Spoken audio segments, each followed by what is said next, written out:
Шок, стресс, удивление. Познакомился с женщиной. Она услышала, что ругаешься на русском. Она меня просто пригласила домой познакомиться с ребенком, с мужем. И это было очень круто. И предложила работу. Совершенно верно. С американцами работаешь? Был Макгрегор у нас 2 недели назад. Джон Бон Джови, Билл и Джоэл. Они не хотят зарабатывать, они живут с родителями. Это все клиенты твоей лимузинной компании? Да.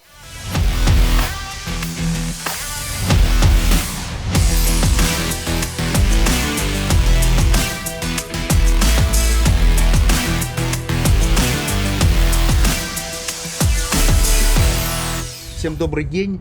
Мы сегодня в нью-йоркском пригороде Хэмптонсе. Это такое место, где богатые нью-йоркеры имеют дачи. Тут океан, очень красиво. И именно в этом месте делает свой бизнес, предоставляя услуги лимузинного сервиса, Антон Нестеров. Мы сегодня обсудим бизнес, который интересен большинству подписчиков Big Money, потому что они очень часто просят олигархов, людей большого бизнеса, очень крупного бизнеса. В передаче достаточно много, а вот как совершить квантовый скачок и перейти от мелкого бизнеса в средний бизнес, практически нет рекомендаций. Сегодня это предстоит нам с тобой обсудить. Определимся со статусом. Запорожье, студент, приезд в Хэмптонс, шок, стресс, удивление, самая большая лимузинная компания. Ты в этом кресле, мы об этом говорим. Здравствуйте. Все началось с самого начала, когда, будучи студентом, получили визу. Приехали сюда очень случайно. Контракт оказался в Америку фальшивым. Не зная никакого языка. Канал Big Money. Вы знаете английский? A little bit. Так, А как хорошо? дуже добре. 50 на 50. А почему ты не знаешь английский? Я патриот. Little. Да. Насколько хорошо? Ну так, неплохо. Знаю, но не в совершенстве. Слабо. Нет. С переводчиком в руках с аэропорта, разговаривая с русским таксистом, написали мне адрес в Хэмптонсах, где как будто бы нужен был работник в супермаркет. Попал сюда совершенно случайно, пробыв 2 недели, без какого-либо знания английского, познакомился с женщиной, которая дала там первую крышу над головой. Познакомился, насколько я знаю, когда уволили супермаркет, шел громко ругался, она услышала, что ругаешься на русском, и предложила работу. Совершенно верно. Ругался сильно, женщина услышала. Громко. Громко. И, в принципе, помогла очень здорово. Нас было 4, она всем помогла с жильем, отдала машину, устроила на работу. Как прошел путь от человека, которого вчера уволили из супермаркета без копейки денег, до владельца самой большой местной лимузинной компании? Сколько сейчас автомобилей в компании? 15. 15 машин. 15. Что было в середине? Что было вначале понятно, эмоция, круто. Что сейчас тоже понятно, статус определен. Что было В внутри середине процесса? было 3 года, работая на мувинг-компании, перевозка мебели между Хэмптонсом и Нью-Йорком, работа в подвалах, носить тяжелые шифонеры, диваны и все остальное, пока не понял, что надо учить английский. На это ушло 3 года, у меня очень долго. По итогу я этот язык выучил и устроился работать в лимузинную компанию в Хэмптонсах. После этого, проработав 4 года на босса, который в принципе деньги не платил, мы с другом, сейчас это мой партнер, просто решили уйти и работать на себя, узнав все его ошибки. То есть вы трудоустроились, посмотрели на бизнес изнутри, Да. определили ошибки, решили их не повторять и в своем бизнесе двигаетесь без этих ошибок. Без ошибок абсолютно. Очень классно работаем со всеми аккаунтами, которые находятся в Хэмптонс, отели, гольф-клубы. Очень классные клиенты, корпорат аккаунты. И мы все эти ошибки, которые были у нашего босса, все исправили. Какие, например? Например, не платить зарплату водителям. То есть Так. мы зарплату не получали примерно по 5 месяцев зимой. Какой у него был мотив? Он был просто жадным и глупым? Он жил и тратил больше, чем он зарабатывает. Хотел быть таким же миллионером, как все здесь, но это абсолютно не так. То есть он жил на наши деньги. То есть себя идентифицировать с теми, кому оказываешь услуги, нельзя? Нельзя абсолютно. Мы в сервисе, мы предоставляем услуги, мы никаким образом не можем себя сравнивать с этими клиентами, людьми. Зафиксируем тогда это как рекомендацию для наших пользователей, что если ты кому-то оказываешь услугу, а он гораздо выше тебя по статусу, то идентифицировать себя с ним не нужно. Абсолютно нельзя. Слышал немножко инсайдерской информации, что очень часто возишь известных людей. Очень много звезд, это, опять же таки, они не напрямую с нами связываются, это все приходит через их помощников, персональных ассистентов, очень хороших отелей и, да, очень большое количество звезд. Был Макгрегор на тех выходах. Был Макгрегор у нас 2 недели назад, а у нас постоянные клиенты Джон Бон Джови, Билл и Джоэл, очень много, очень. Продолжай, это интересно тем людям, которые нас смотрят, потому что оказывать услуги нашим ребятам это одно, оказывать услуги Джон Бон Джови и Макгрегор это совсем другой статус и совсем другая компетенция. Согласен. У нас из наших постоянных клиентов была Гвен Палтроу. Я лично возил Сару Джессику Паркер 3 раза в неделю. У нас была Бейонсе, у нас U2 группа. Это все клиенты твоей лимузинной Да, компании. да. А история с Сарой Джессикой Паркер, мы говорили, что все эти звезды мирового уровня в общении очень простые, доброжелательные люди. Когда она приглашала тебя к себе домой. Совершенно верно, потому что наша поездка с Нью-Йорка до, допустим, Амагенсета, где она снимала дом, занимает 3 часа. За эти 3 часа она очень, скажем так, открыта. И водитель, который ее возит регулярно 3 раза в неделю, она его считает как своим, своим человеком, своим работником. Этот водитель ты. Этот водитель был я, да. Так, и какие подробности, которые не навредят твоему бизнесу, но которые будут интересны зрителям? И что в конце пригласила домой? Был Познакомила с случай, мужем? когда у нее родился ребенок, и еще до того, как узнала об этом вся пресса, она меня просто пригласила домой познакомиться с ребенком, с мужем, и это было очень круто, очень. Это эмоциональная вовлеченность твоих клиентов в твой бизнес. Другими словами, если у тебя дружеские взаимоотношения с твоими клиентами, это помогает зарабатывать большие деньги? Это не помогает зарабатывать большие деньги, но это помогает двигаться и развиваться, потому что все эти клиенты на другом уровне общаются. То есть они к нам как водителю, ко мне лично как водителю относились как к другу, в первую очередь. А денег больше из этого я, естественно, не получал, но какие-то эмоции, какое-то стремление работать дальше, потому что я с какого-то Запорожья, смотрев там сериал этот «Секс в большом городе», не любил этот сериал, да, и я просто кайфовал. Смотрела от того. девушка твоя? Смотрела моя девушка, да, я его очень ненавидел, и в конце концов в машине я просто кайфовал от того, кто у меня сидит сзади. Есть параметры в твоей компании, которые ты контролируешь ежедневно? То есть, другими словами, как ты учитываешь расходы, заправки, какая-то есть форма отчетности у вас? Как это действует в американской Абсолютно. экономике? Мы используем свою программу, называется Limousine Anywhere. Эта программа полностью содержит всю информацию о клиентах. Это app? Это app в компьютере, в телефоне у всех моих водителей. То есть посылается application в телефон, человек видит сразу, куда он едет, откуда он едет. И все полностью содержится в этом апе. Он полностью подключен к моему банковскому счету, и все проходит через систему Это платежа. американский софт. Все американское. А подбор команды с американцами работаешь? Потому что для многих ментально наших людей работа с американцами это серьезный стресс. У нас из 15 водителей есть один американец, который начинал со мной когда-то лет 5 назад. И он единственный американец, который может, в принципе, работать с нами. Они очень ленивые, американцами Американцы невозможно работать, да, они ценят свое время, они не хотят слушать никакие наставления, поэтому мы предпочитаем работать только с нашими ребятами, Россия, Те, которые Украина. не ценят время. Те, которые голодные на деньги и хотят зарабатывать в первую очередь себе и таким образом нам. А есть у вас какой-то стандартный период, когда у вас люди работают, потом растут и уходят? Да, абсолютно. Так работает? 3 года.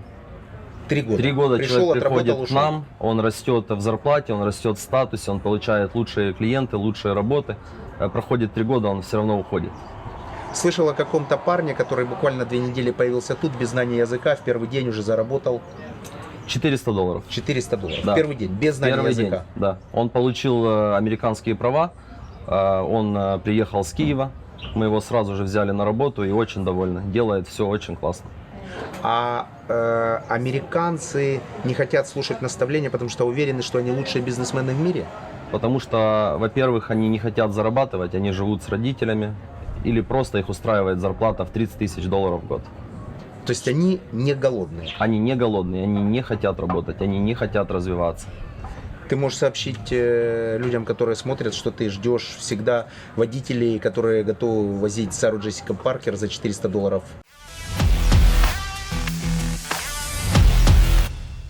Ты бы хотел поехать работать за границу? Да, с радостью. В принципе, можно рассмотреть, да, такой вариант. Смотря куда. Ну, куда бы ты хотел? В какую-то южную страну, это, наверное, Испания или Португалия. Не, не хочу. I like America, I like USA, so of course I would like to go to the work there. Не хочу. Да, хочу. Ні, точно ні, 100% ні. Ну, можливо, для того, щоб побачити, відчути різницю і побачити, як там, але не назавжди. Да, но не сейчас. Со временем, скорее всего, да. Я к этому пока что еще не готов, но со временем, наверное... Ребята, очень будем рады, если кто-то будет приезжать, мы будем рады давать работу, помогать с жильем и, в принципе, даже получать документы. Всех ждем. В лимузинном сервисе есть какие-то специфические аспекты, которые позволяют быть лучше? Почему не масштабируете бизнес? Почему у вас нет в Нью-Йорке? Почему у вас нет пока в Майами? Знаю, планы такие есть, Есть. но что главное в этом бизнесе, что нужно выделить и каким образом можно его масштабировать? А масштабировать можно, и мы хотим этим как бы в будущем масштабироваться, но у нас сейчас самое главное, что мы здесь работаем 24 часа в сутки. Ни одна американская компания этого не делает. То есть в любой момент, 3 утра звоню я, у меня будет стоять лимузин. Совершенно верно. Еще плюс к этому мы все свои автомобили раздали всем своим водителям домой, чтобы если клиент звонит и просит машину, допустим, через 15 минут, ему не надо было ехать на паркинг-лот, забирать машину и потом ехать. Это вопрос к клиенту. доверия. Это вопрос доверия в первую очередь. Во-вторых, они же ухаживают и отвечают за этот автомобиль. Он всегда стоит чистый. Ты 12 лет тут. 12 лет. Это мировоззренческий вопрос. Сейчас очень многие меня лично упрекают в том, что я призываю людей капитализировать собственную жизнь, уезжать и работать и жить в экономике, которая максимально оценивает твои устремления или твои там компетенции. Ты не жалеешь о том, что уехал? Конечно же нет. Я больше скажу, я уверен в том, что надо уезжать. Если есть возможность уехать туда, где страна в принципе может дать все, что человек хочет, но к этому надо идти, к этому надо стремиться и очень тяжело работать. Но здесь труд оплачивается. Сложности налогового законодательства, сложности регуляторной политики тут. Вы лицензируете свою деятельность. Взаимоотношения с государством. Вот это будет всегда интересно. Абсолютно проблем нету. Все легально, платим налоги, получаем лицензии на вождение. В Америке 2 вещи неотвратимы: смерть и налоги. Совершенно верно. Все это здесь легально, все мы платим, у нас вообще проблем с этим нет. Какие налоги, какой процент примерно от общей суммы? А на бизнес 35%. Это корпоративный налог. Это корпоративный налог. А с твоих личных доходов сколько ты платишь? С моих личных 20. 20. То есть мы можем итого суммировать 35 плюс 20. Да. Агрессивное налоговое планирование присутствует? Это так называемая оптимизация у нас. Нет. То есть ни процента, ни 2, ни десятых в лоб, В лоб. чтобы спать спокойно. Да. Мы только хотим спать спокойно. В Америке вообще нельзя шутить с этим. А кто ведет бизнес? Лоеры присутствуют, юристы, финансисты. Кто, кроме тебя и водителей, и твоего компаньона У нас- Дмитрия, есть в компании? У нас есть целый офис бухгалтеров.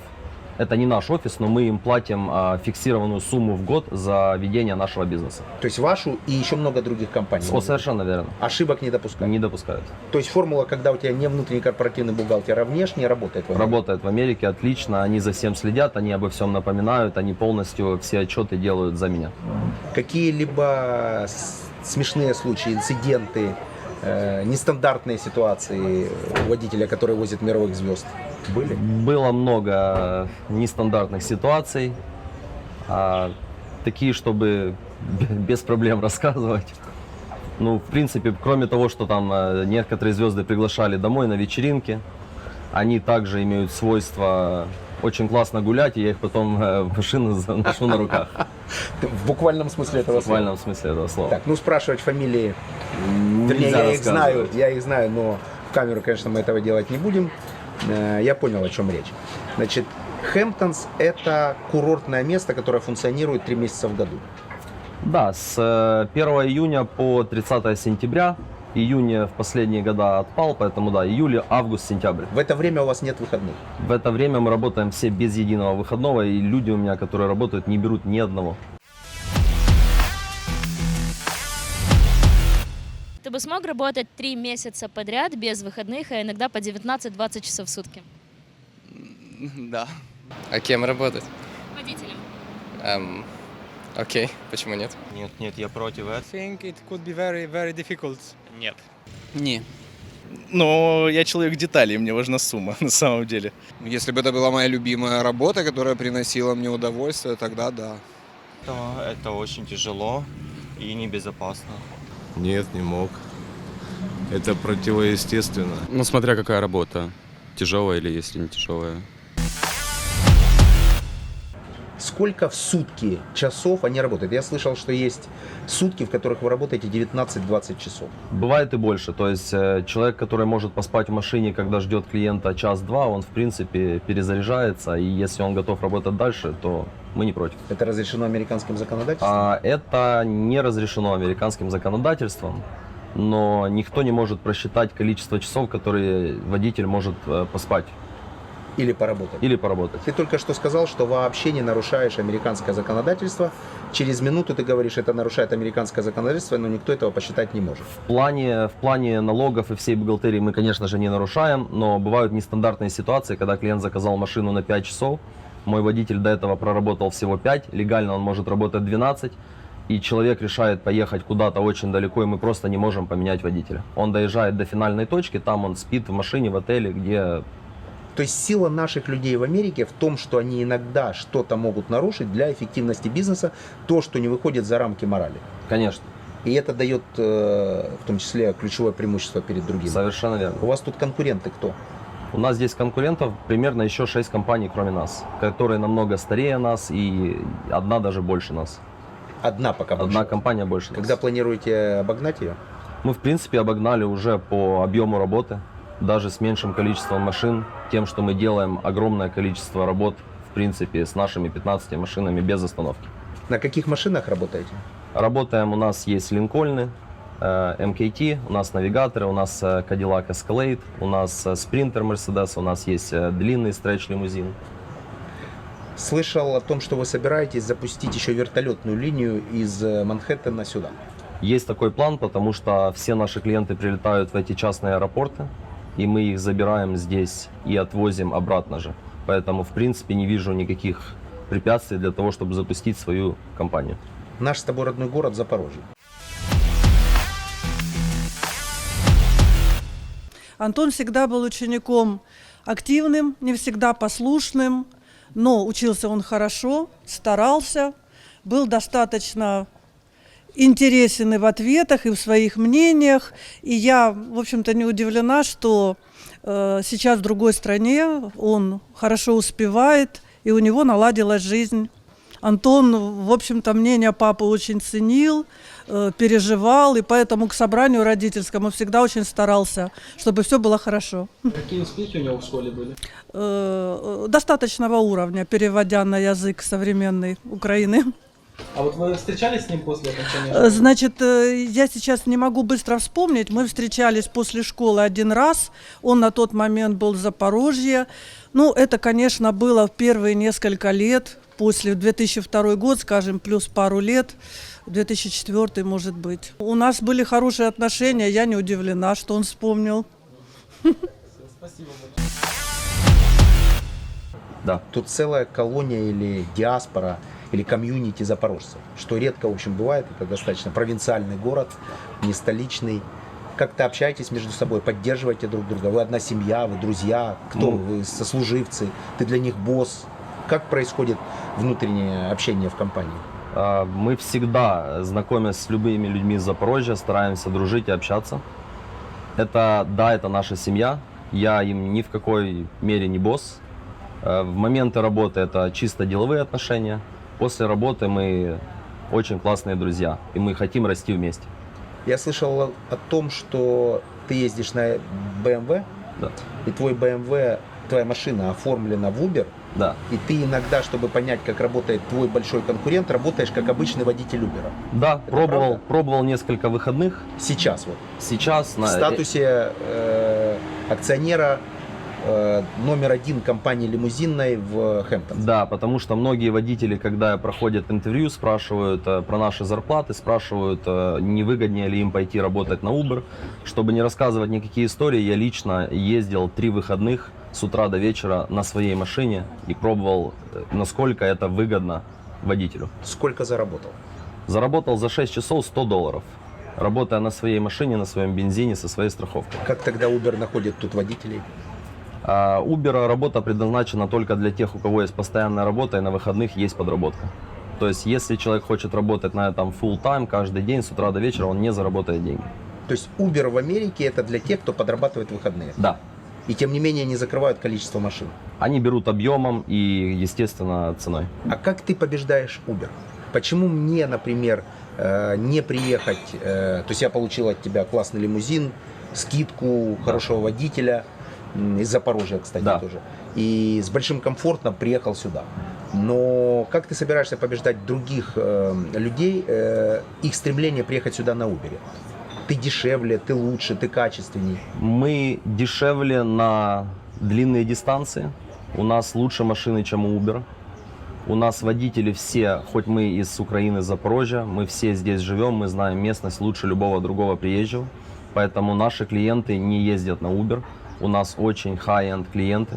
Это люди, достигшие многого в жизни, и они на Uber с разными национальностями не хотят ездить. Ждать не хотят. Ждать не хотят, на дешевых машинах не хотят ездить. Ребята из России тоже есть, я слышал. у тебя. Да, есть. Внутри все нормально, никаких конфликтов, полный порядок. Вообще без проблем, дружим, работаем вместе, все классно. То есть вот эта история, которая происходит сейчас там, она от нас далека, и она очень серьезно надумана теми людьми, которые на этом зарабатывают. История находится там, мы живем в Америке, у нас проблем нету, мы все здесь одинаковые.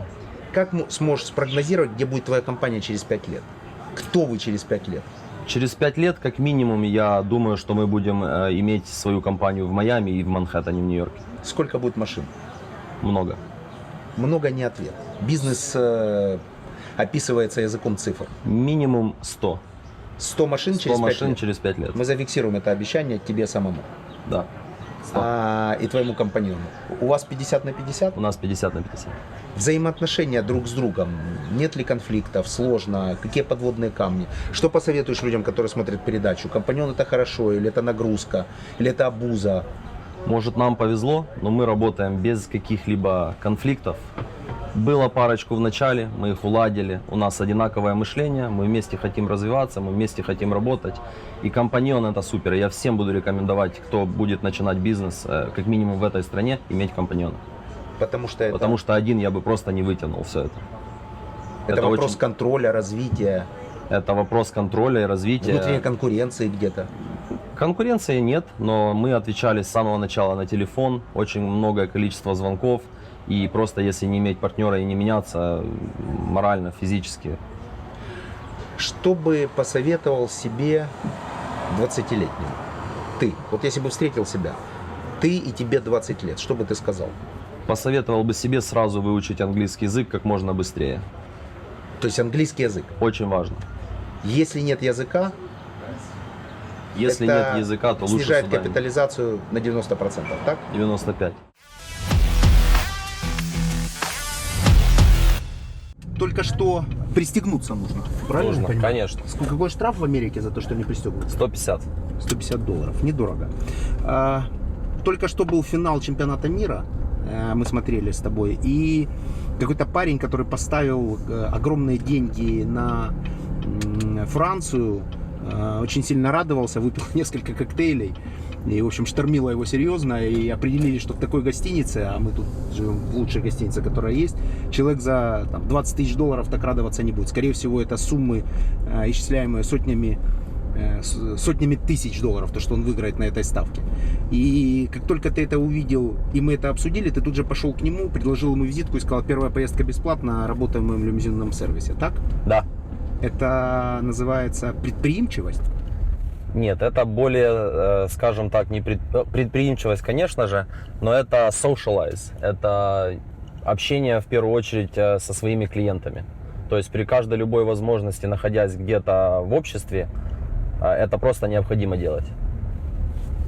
А как часто ты лично инспектируешь свой бизнес? То есть как часто ты сам ездишь за рулем своего автомобиля? Потому что когда-то я был в Вене на Новый год, кстати, после этого зарекся встречать Новый год за пределами родины, и ехал на такси в новогоднюю ночь. И меня вез на Мерседесе парень, с которым мы разговорились, и оказалось, что он хозяин компании такси, в которой более 300 машин, и он лично в новогоднюю ночь работает, чтобы продемонстрировать своим людям свое к нему уважение. То есть он говорит, я во все праздники всегда лично вожу людей. Как часто ты садишься за руль?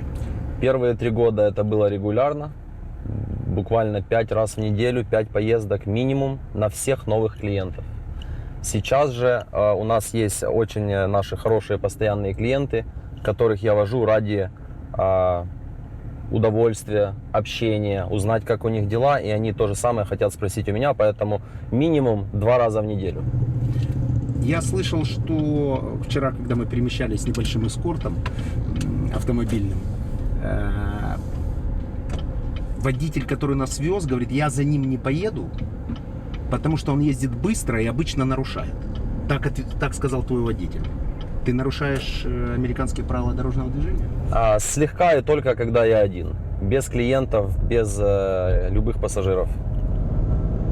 То есть нарушать правила тут возможно. Вот эта история про американскую систему, которая жестоко карает всех, кто нарушит и так далее. Это миф?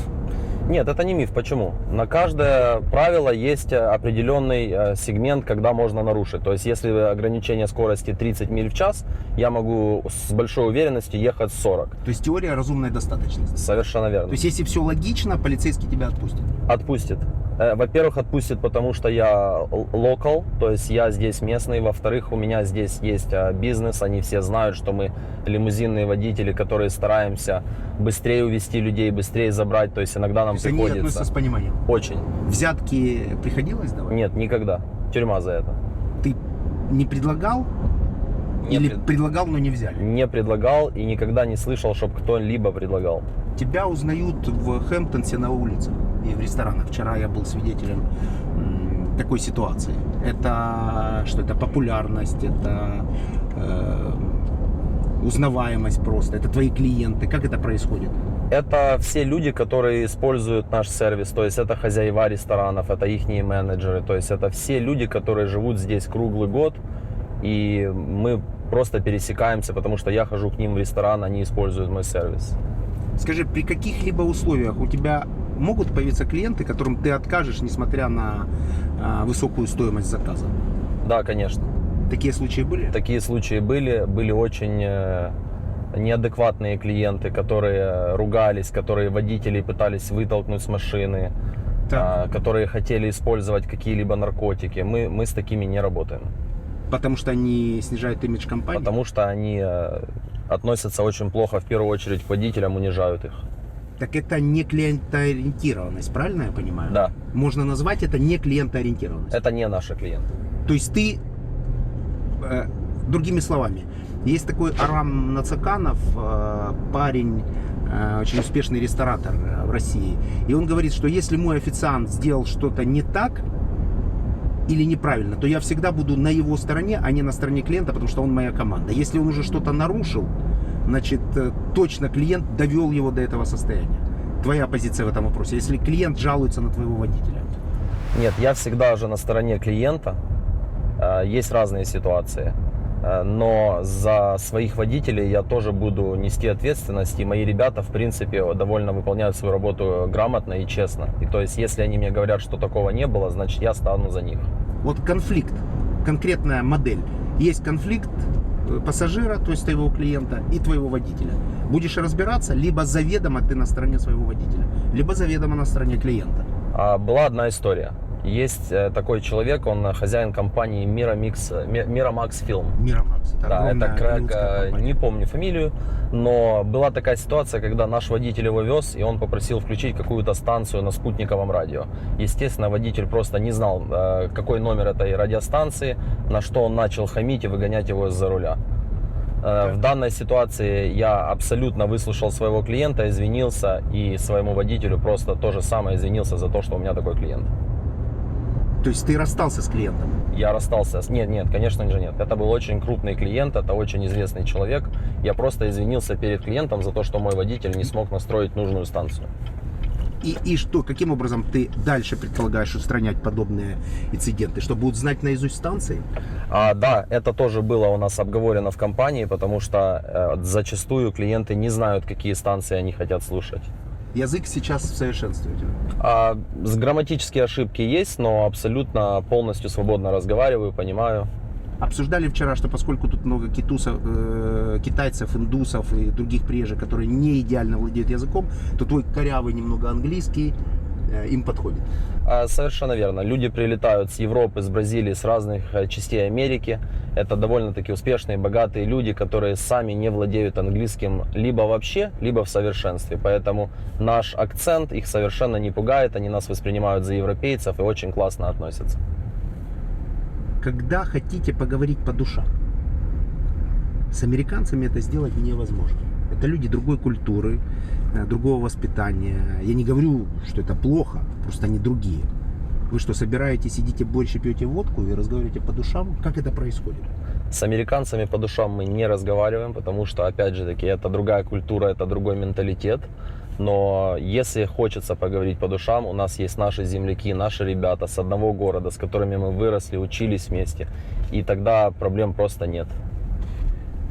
История про то, что ты ночевал в подвале без туалета, без душа в начале своего пути тут. Это правда?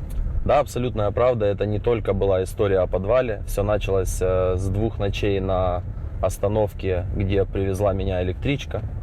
И потом мы познакомились опять же таки с русскими девочками, которые нас приютили просто в подвале своего дома абсолютно бесплатно. То есть твоя история — это история случайных знакомств, которые ты потом конвертировал в то, что ты сейчас владелец самой большой лимузинной компании. Да, мы до сих пор продолжаем общаться со всеми ребятами, кто нам помогали, кто нам подсказывал, как делать, как документы получать. И до сих пор общаемся, очень благодарны.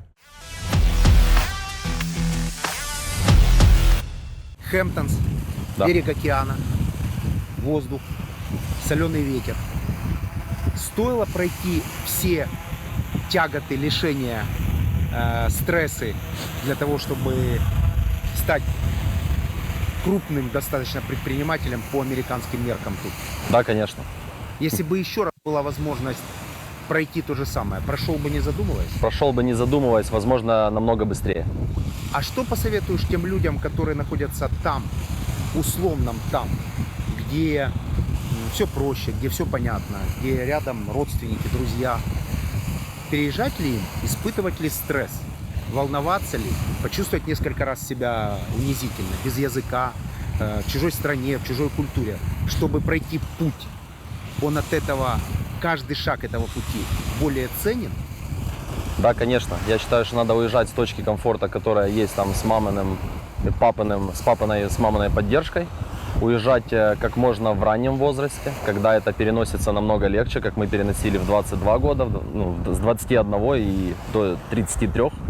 Это абсолютно этого стоит, это очень классное место, очень классная страна, она много всего дает. Я думаю, надо менять будущее как минимум своих детей. То есть все, что ты сейчас делаешь, это по факту вложение в будущее твоих детей. Будущее моих детей, моего имени, моей семьи, да. Ты говорил о том, что ты летаешь в Запорожье, о том, что ты летаешь в Москву. Ты пытаешься таким образом сохранить ту культуру. Ты не хочешь полностью рвать связи со своей родиной?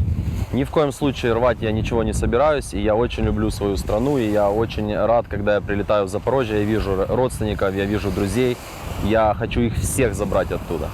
Я всегда буду туда летать, раз в год. А все то, что там происходит, как ты можешь описать взглядом человека, который живет в Америке? Коррумпированная страна, дележка имущества, не знаю даже. Мне было очень интересно, что происходит, но потом я просто подумал, что я живу здесь, и мне надо переживать, что происходит здесь, и я сейчас полностью переживаю за эту страну. То есть идти вперед с повернутой головой назад нельзя, потому что обо что-то ударить. Не получится, да. Только Надо, вперед. если в Америке, мы должны мыслить по-американски, мы должны жить по-американски, мы должны идти просто дальше. Но не терять Не терять с родиной, связи. не терять культуру, не терять знания языка. Да, конечно. А люди, которые ездят с вами, большое количество говорят на русском? Клиенты русскоязычные, их много? Нет, конкретно у нас в Хэмптонсах очень мало русскоговорящих клиентов, но появляется с каждым годом все больше и больше. У нас самая известная из русскоговорящих клиенток — это Саша Пивоварова, модель Дольче Габбаны. А я слышал, тут Пугачевой дом. Пугачева купила дом, но она не является нашей клиенткой. Но у меня есть друзья, которые построили ей бассейн и обслуживают ее бассейн. Также Игорь Крутой тоже построил дом. Этот город, эта локация, она какие-то имеет преимущества перед другим местом, либо перед другой страной? Как чувствуешь? Либо локация не важна, важно направление? Нет, локация тоже очень важна. Здесь свой рынок, здесь свой маркет, здесь своя культура. И даже был кризис, когда в Америке он здесь касался очень поверхностно, потому что здесь очень дорогая недвижимость, здесь очень маленький процент людей, которые здесь, в принципе, живут круглый год. У нас есть блиц, когда я быстро задаю вопрос, а ты быстро отвечаешь. Да. Океан или Азовское море? Океан. Хэмптонс или Майами? Хэмптонс. Кадиллак или Мерседес? Кадиллак. Ну что ж, друзья, сегодня было очень вдохновляющее интервью. Давайте сюда дрон, будем завершать. Красиво. Мы первый раз, кстати, используем дрон. Возможно, у нас получатся красивые кадры, потому что тут действительно по-настоящему красиво. Это такое особенное место. Старые американские деньги, хорошие дороги, интеллигентные люди. Сегодня для меня лично прошла очень вдохновляющая беседа с Антоном, потому что человек 12 лет назад с нолем в кармане переехал сюда. Во многом это стечение обстоятельств, но он прошел свой путь. Очень сложный путь, полный разочарований, где-то унижений. Но благодаря своим сверхусилиям, благодаря своему характеру, тут образовалась целая комьюнити наших земляков из Запорожья, с Украины, из России, которые делают тут бизнес, которые успешны и которые своим путем опровергают, что мы худшие предприниматели, чем американцы. 100%. Мы лучше. Я точно уверен, что делать это можно и нужно. Я точно уверен, что нужно приезжать сюда, набираться опыта, делать бизнес, показывать американцам примеры высокой самомотивации и, научившись, возможно, через какое-то время вернуться туда к нам и показать и научить других, как это работает. Конечно. Сегодня была классная беседа. Всем спасибо. Смотрите Big Money. Эта передача будет интересна в первую очередь ребятам, которые начинают свой путь 20-25 лет. Также предприниматели, которые нас смотрят, рассчитывают на небольшой бонус. Они предприниматели. Что можешь от себя пообещать? Бесплатную поездку, может быть, какое-нибудь бесплатное трудоустройство, что-то нематериальное, совет от тебя, возможно, будешь там контактировать, тебе будут задавать вопросы, как трудоустроиться, как решить документы. Любая услуга для наших ребят, которая нематериальна, будет для них дороже денег. Для наших ребят всех обещаю, что если надо моя помощь или мой совет, я с удовольствием отвечу на любой вопрос и помогу. Вот как действует, когда человек прошел весь путь и ценит любую помощь, которую ему когда-то кто-то оказал на его длинном пути. Теперь он готов ответить миру тем же. Big Money. Спасибо. Спасибо.